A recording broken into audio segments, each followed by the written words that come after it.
ಕುಕ್ಕೆ ಸುಬ್ರಹ್ಮಣ್ಯದಾಗ ಆಗಿದ್ದ ಇದು third haunted incident. ಈ ಸ್ಟೋರಿ ಆಕ್ಟರ್ ದಿವ್ಯಶ್ರೀ ಅವ್ರ ಕಾಮೆಂಟ್ ಮಾಡಿ ತಿಳಿಸಿದ್ದ. 2021ದಾಗ ಅವ್ರ ಮತ್ತು ಅವ್ರ ಹಸ್ಬೆಂಡ್ ಕುಕ್ಕೆ ಸುಬ್ರಹ್ಮಣ್ಯ ಹೋಗಿದ್ರಂತ. ನೈಟ್ ಆಗ್ಬಿಟ್ಟಿತ್ತ. ಅವ್ರ ನೇತ್ರಾವತಿ ನದಿ ಬಾಜು ಇರೋ ಹೋಟೆಲ್ದಾಗ ಸ್ಟೇ ಆಗಿದ್ರ. ನೈಟ್ ಎಕ್ಸಾಕ್ಟ್ಲಿ 11 ಗಂಟೆಗ ಅವ್ರ ರೂಮ್ ಒಳಗ ಭಾಳ ಶೆಕೆ ಆಗತ್ತಿತ್ತ. ಅದಕ್ಕ ಆ ಕಪಲ್ ಬಾಲ್ಕೋನಿ ಕಡೆ ಬಂದ್ ಕುಂತಿದ್ರ. ಆದ್ರೆ ಅದ ಟೈಮ್ದಾಗ ದಿವ್ಯಶ್ರೀ ಒಂದ್ ವಿಚಿತ್ರ ಥಿಂಗ್ ನೋಟಿಸ್ ಮಾಡಿದ್ರಂತ. ಆ ಬಾಲ್ಕೋನಿಲಿಂತ್ರ ಒಂದ್ ಪ್ಲೇ ಏರಿಯಾ ಕಾಣತಿತ್ತ. ಅಲ್ಲಿರೋ ಒಂದ್ ಜೋಕಾಲಿ ತಾನ ಮೂವ್ ಆಗತ್ತಿತ್ತಂತ. ದಿವ್ಯಶ್ರೀ ಅವ್ರ ಅದನ್ನ ನೋಡಿ ಒಂದ್ ವಿಚಾರಕ್ಕೆ ಬಿದ್ದು ಬಿಟ್ರ.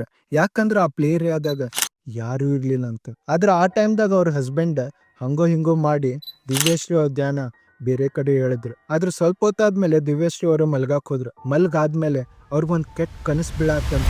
ಒಬ್ಬ ಸಣ್ಣ ಹುಡುಗನ್ ಕೂಗ ಅವ್ರು ಕಂಟಿನ್ಯೂಸ್ಲಿ ಕೇಳತ್ತಿತ್ತಂತ. ಆ ಕನಸು ಒಳಗ ಒಂದ್ ಅರಳಿ ಕಟ್ಟೆ ಇತ್ತಂತ. ಅದ್ರ ಬಾಜುನ ಒಬ್ಬ ಹುಡುಗ ಆಡಾತಿದ್ದ.